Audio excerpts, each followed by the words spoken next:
So good afternoon, everyone. Thank you for joining us, or not yet. Yeah, good afternoon, even for the West Coast.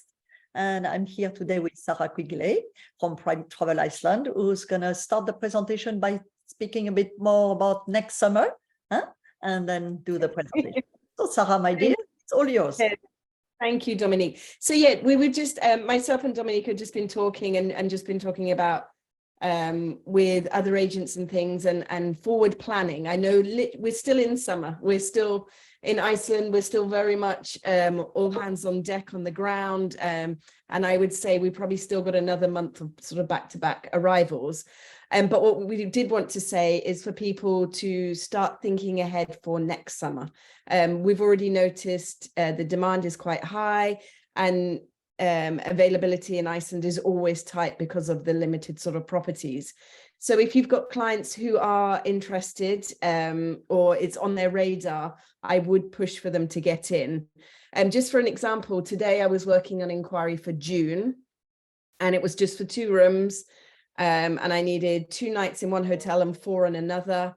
And I could only get the hotel with 2 nights. The 4-night property, I was really struggling. So just something to bear in mind, to think forward thinking for Iceland for next summer. And summer now is not just sort of June, July. It's kind of expanded as well to sort of May, June, July, August, and September. So that whole period is a real peak period. So that was the first thing I wanted to touch on. And the second thing I wanted to touch on is just for anyone that doesn't work with us and how we sort of operate. So myself, I'm based in the UK. I'm one of the co-founders and co-owners of Private Travel Iceland. And I've got a couple of my sales team here in the UK. And everybody else is based over in Iceland. We mainly work with agents. We have a few sort of direct clients. And what we do is we'll take that initial inquiry from yourselves, and we'll usually aim to have that over on the same day. We add in usually around a 10% commission, but obviously that's sort of up to you guys on what you usually add in. We recommend between sort of 10 to 15% to remain competitive. And then what we do is we'll build the itinerary. We're always happy to jump on a call with yourselves and the clients like this with the Zoom, talk through and iron out any sort of creases. And sometimes we find that sort of shifts things along quicker for you. And then the day the client departs Iceland, we contact you to let you know how the tour's gone if we haven't been in contact already, and just to ask then for your commission invoice, and we get that paid straight away. And then the other way is just a sort of referral way. If you've got a client that you're not sort of dealing with, but you'd like us to deal with, or if we've had a client that's booked with you before and then they've recommended someone that's then come through directly instead of through yourselves, then what we do is on that sort of way, we add in a referral fee for those kinds of bookings. And again, it's the same sort of thing. We'll let you know. And then on the day that the clients depart, we will then send you out just a reminder for the payment for commission. There we go.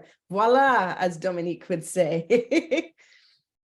So we will just get on to the presentation now. So I just want to talk about Iceland for winter, because I know summer's our peak season. Everybody knows we're so blessed with 24 hours of daylight in those sort of peak high summer months. And it means what we can do in that time is a lot more varied. And we've got a lot more sort of flexibility if the weather's playing ball. So we're just going to talk about now Iceland in the winter. Can I change these slides, Dominique, or is it you? It's going to be me. Okay, we're ready. Okay, so just a quick sort of overview of Iceland and the map. The main sort of area that we focus on for first-time people is that sort of Reykjanes Peninsula area where you can see the Blue Lagoon, and then down on the south coast. When we come to the winter months, anything sort of past that Jökulsá Glacier Lagoon, sometimes the roads tend to close. So we focus on that's probably the furthest we'll go. And then we'll look at some of the sort of like inner West peninsulas like Snæfellsnes, where you can see Budir. And then what we'll also look at doing is Depla Farm up in the north. And then a lot of the east and the northeast is quite inaccessible during those winter months. Okay. So just going to show you some images of Iceland during the winter. So this is the Diamond Beach. That's at the Glacier Lagoon. We've got the, so that's that one there. Then we've got the Northern Lights. So the Northern Light season will be starting sort of in the next few weeks now in Iceland, and it runs through until around April.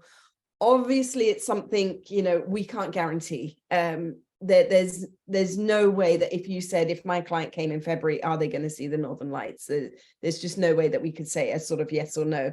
But what we do is when clients are over in the Northern Lights sort of season, is we will add at least one trip with the guide in the evening to go see them. The guides have these amazing apps and these amazing sort of Facebook groups and things that they're all part of. So if they're on the road in a certain hotel, they say, right, the Northern Lights are out tonight, and put an image, and they're all sharing it with each other so they can, you know, give the clients the best sort of example. I was over in March with some agents, and the same sort of thing happened. We were staying in Hotel Husafell, which is sort of a couple of hours north of Reykjavik. And our guide was like, look, you know, they're coming out, we've got some images, and they did. They came out that evening, and we didn't even have to leave the hotel. But what we do say is it's best to sort of be out of the main cities to avoid that light pollution. Okay. So that first image was there at the Glacier Lagoon. This one here is Thorsmork. So this is one of the Jeep days that we can do all year round. Thorsmork is Valley of the Thor. That's what it stands for. And it's just above the south coast. And it's made up of where one of the glaciers melted and burrowed away through the canyons to make these canyons and glacier rivers. And there's some amazing hiking and hidden waterfalls in there. So that's where that is, in that yellow box area. South coast. So these are some of the beautiful waterfalls that most people see. There's over 10,000 in Iceland. So not to worry that clients will not see one. They always will. This is Skogafoss in winter months. They're on the south coast. And then we have Gullfoss, which is on the Golden Circle. And this is one of the most popular ones. And that's there. That's and then this is the plane wreck from one of the US sort of bomber planes, it was on the south coast, and they just never removed it. So there it is with the Northern Lights in the background there on the black sand beaches. So the other area that I mentioned that we do sort of look at in the winter months is Snæfellsnes Peninsula, and this is Kirkjufjell Mountain. So one of the most sort of famous sites. They say it looks like the Harry Potter wizard hat. I'm not a Harry Potter fan, so I'm not sure the exact, there's probably a technical name, but yeah, it says it looks like that sort of witch wizard hat. So we can show you that there, and that's on the Snæfellsnes Peninsula. So accommodation wise, we'll be looking at Hotel Budir. Now, in regards to our transportation, we have got our own fleet, but we do subcontract out as well. Our main vehicles now are the Mercedes V-classes, and then we've got the hybrid G-classes, and then we've also got the mountain vehicles that we use to access like Thorsmork and other areas that the regular cars can't get on. Helicoptering is a great way to see Iceland. You know, it's a bit more trickier in the winter because of the lack of daylight. They won't fly at the nighttime. But what we tend to do is, if your clients do want to do a helicopter tour, we'll just put a note in the file, and if the weather's good, then we'll try and sort of squeeze it on the ground when they're over there. And then, as we mentioned, the Northern Lights are just some great images about when they're out. The guides have got really good at helping sort of clients take images of them, because it's not the easiest thing to take a picture of. These images look so great. We have a photographer that we work with, Thor, who gives us great imagery, and he also guides some of the tours. So if you have clients that are really heavily into photography, then we can check on his availability and get him to do there.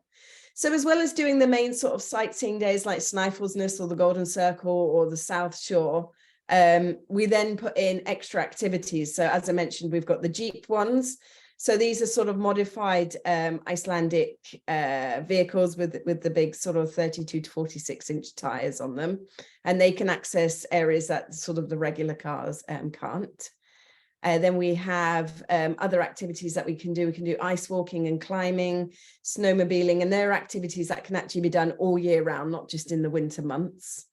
We've got buggy rides, horseback riding, and ATV, again, all year round, and just, you know, different durations and different abilities with the horses, depending on the client's sort of wishes and needs, really. And then obviously no trip is complete without a visit to the Blue Lagoon. So there's different kind of entrances in the Blue Lagoon. You've got the main lagoon entrance where you've got a standard, which is not one that we use, or the premium entrance. So the premium entrance includes like the robe and the slippers, and you get a mask and a drink. And what we usually do, we usually use that entrance if clients are traveling with children, because the main sort of high-end VIP entrance is in the retreat hotel, but you have to be 12 or over. So if they've got younger kids, we put them in the main lagoon, and then anyone 12 or over will go into the retreat. So you get a 5-hour slot in the retreat, a private changing cabin, so it's not shared like in the main lagoon. You have your own private lagoon, but you can also access the main one. And then you have access to some great scrubs and masks and things in this ritual experience. It's just a bit more sort of relaxed and chilled now because the Blue Lagoon's sort of open to everyone. Now, in terms of hotels, these are sort of some of the favorites, the Blue Lagoon. 9 times out of 10, we'll put this hotel at the end of the stay just because of its proximity to the airport. And also because clients have been doing a busy, active itinerary, then to just finish for 1 or 2 nights at the Blue Lagoon at the end is just a great way to unwind. Now, the Blue Lagoon have introduced 2-night minimum stays for most of the year in that round.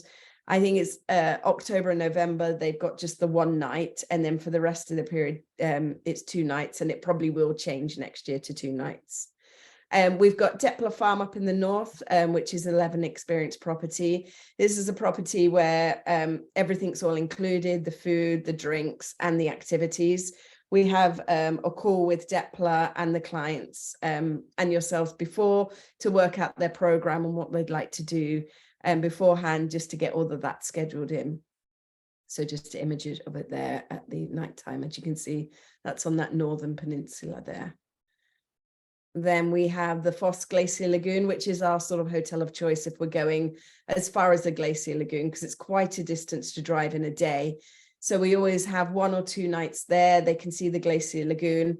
In the winter months, then they can see the Diamond Ice Cave. It's like a sapphire blue ice cave, which is stunning. And then in the summer months, you can kayak or get a rib boat on the lagoon to see the icebergs and things. And that's over there in the southeast. Hotel Ranga is probably one of the most famous hotels in Iceland on the South Shore. It's next to a great salmon fishing river. And it's just one of those great hotels that has a great sort of service and food there. The rooms are a little bit old-fashioned and a little bit tired, so we do like to say that at the beginning, but we wouldn't use it if we didn't trust their service and sort of skills that way. They also have a great feature, like some of the hotels, like a Northern Light wake-up call. So when you go to bed at night, you can put your name on the list, and whoever's working that night shift will call the rooms if the Northern Lights are out, and then you can go and put your robe on and stand outside and watch the Northern Lights. And they also have like a stargazing room as well with some great telescopes and things. So it's got some really cool features. Hotel Scalacot, this is my favorite on the South Coast. This is the one that's always now problematic with availability. So it's a small sort of house hotel. It's on a working farm, and they've got a great sort of breed of horses. We do a lot of our horse riding with Scalacot as well. The owner's the farmer. He walks in at the end of the day. People are having dinner, he'll come in and chat to people and sit with them. And, if people are interested in the farm or want to help out, he's more than willing for people to come, and he won't put on a show. Whatever he's doing that day, he'll let you know. And if you want to help, then feel free. He's always happy for an extra pair of hands. And that's there on the South Coast. On a clear day from Scalacot, when you're looking out from the property, you can actually see the Westman Islands, which is a great sight. Then we've got Hotel Husafell, which is the one I was mentioning, where they also do the Northern Light wake-up call. So that's if we're looking at the area just before Snæfellsnes. We cover an area called Borgarfjordur, They've got Vidgamir, which is a great lava cave, and they've got these canyon baths, which are these geothermal pools in this great canyon, which we can book on a scheduled basis, but it's not much more to book on a private basis, which is really nice for a couple or a family just to have that whole area privatized for them. So that's Hotel Husafell, just in that area there. Torfhus, this is on the Golden Circle route. This is a property, and it's just got 2 room categories. The one in the main picture there are the Torfhuses, which translates in English to a turf house, which is what the Icelandics used to live in, an old modified turf house. And those ones are 2 bedroom, 1 bathroom and a private hot pool. And then we have the Torf Bears, which are the open plan 1 bedroom unit. And they come in groups of 3, and then they can share a hot pool between the 3 of them. They're very strict on a couple of things. 2-night minimum stay, they're very strict on, and they're very strict on maximum 4 people, even if it is like a child in the Torfhus, and maximum 2 people in a Torf Bear. So if we have a family of 5, what we do is we take the 3 Torf Bears in a row. They have this amazing restaurant at Torfhus. There's no menu or anything like that. He's a renowned Icelandic chef, and he just prepares a different menu each day. And it's quite a theatrical dinner, you know, things are presented on sort of lava rocks, there's liquid nitrogen, and it's just such an amazing experience, great fusion food, and people love dining at Torfhus. So that's one of the sort of main highlights. And there it is there in the winter months under the Northern Lights. And in the Golden Circle. So in terms of properties in Reykjavik, probably one of the main ones now that we sell is the Edition, which is the Marriott property, and that's located next to the Harper Concert Hall. If we're wanting connecting rooms, we can guarantee them at the time of booking, which is really rare in Iceland. We don't tend to sell the lower categories of room at Edition just because of their view. They're in like an inner courtyard. So we'll go for the higher up ones looking out to Harper Concert Hall or the harbour, or we've got the higher ones looking inwards for the courtyard view. So they're not as sort of dark as the lower rooms. Then we've got the Consulate Hotel, which I really like the style and decor for. I think it's a bit more sort of mature because some of the properties are quite young and funky.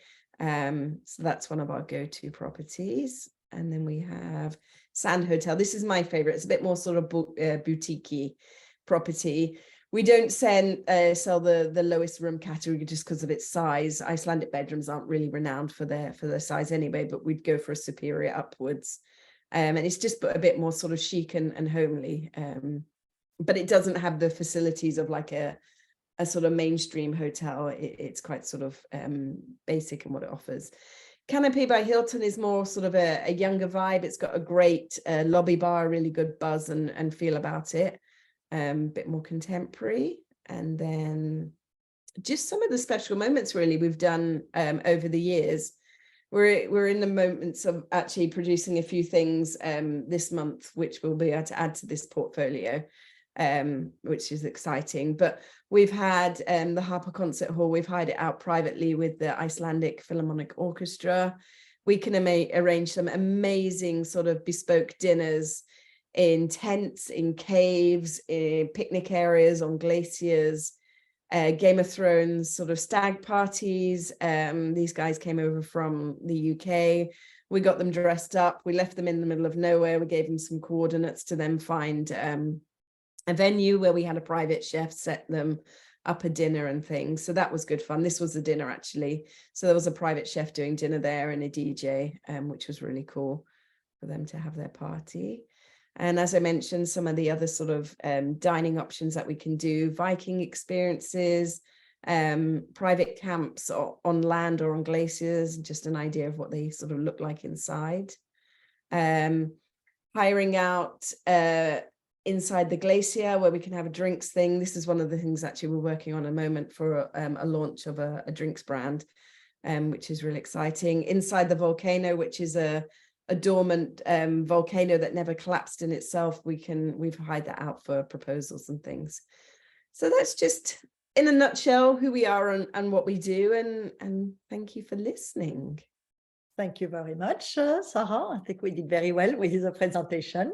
Uh, I see Elisa. So you said, I'll be there on the 8th before boarding Explorer Journey. Ah, we'll have to send over the details and we can see if we can fit something in for you. Yomashi, are you able to stack on any Virtuoso perk for any of these hotels? So we're not a member of Virtuoso. It's something we've been toying and deliberating with for many years now. But, you know, we've got good relationships with the hotels. So just, you know, let us know if there are clients that need extra special looking after and we can add in some bits into the rooms and things. Hotels in general, when they know the booking is originally from a Virtuoso advisor, will be happy to, in general. Yeah, a lot of additional, yeah, they're very good with that. I think that there's not many sort of Virtuoso properties in Iceland, but that's one of them. And then with the retreat, we have a really great relationship with them. I think we're actually their top sort of sellers in Iceland. So they always provide some great little things for our clients in the rooms. Marcia, yes, we will send the recording. And Marcia is interested in the retreat. And she said, thank you, love Iceland. Really love it. Thank you. With the retreat, they have an amazing restaurant, Moss Restaurant, and they're going for their Michelin star at the moment, which is really exciting for them. Carolina wants to know if you do only land or always with accommodation, and do you have self-planned trips? We do self-drive trips in the summer months, so sort of mid-May to around mid-September. After that, not, because of the way that the weather changes and the road closures. And we do the self-drives with a little bit of a difference. So we want to add more of a personal touch to it. So when your clients have arrived, usually they've done 9 times out of 10, they've done a red-eye flight. So instead of picking the car up at the airport, which is, you know, it's a small airport, the car rental queues are really big and crazy. So we have a driver pick them up, take them to Reykjavik, which is always their first sort of port of call where you don't need a car. Everything's small, manageable and walkable. And then what we do is we send one of the team down from our office just outside of Reykjavik.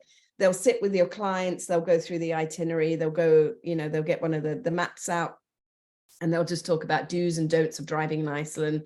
You know, they talk about their route, what to see, what not to see, you know, what to miss and any questions that your clients have. And then we have a car pick them up, take them to collect their rental car, and then they're sort of free and we stay in contact with them.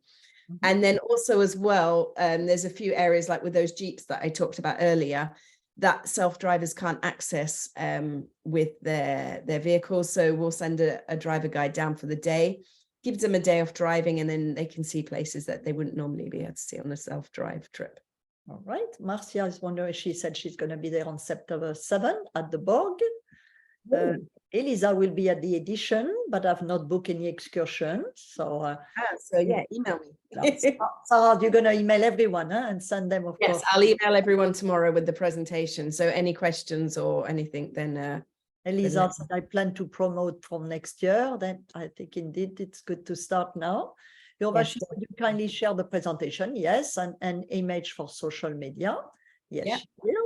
We'll send the presentation and anything you need from me, just reply and we can get that across for you. Maru is saying, hi, Sarah, I'm going to Iceland during October. If you'll live there, we can meet. I'm in the UK, but I am actually going to be in Iceland in October. So send me your dates and hopefully we're over at the same time. Catalina, you want to know how many days do you recommend for visiting all Iceland?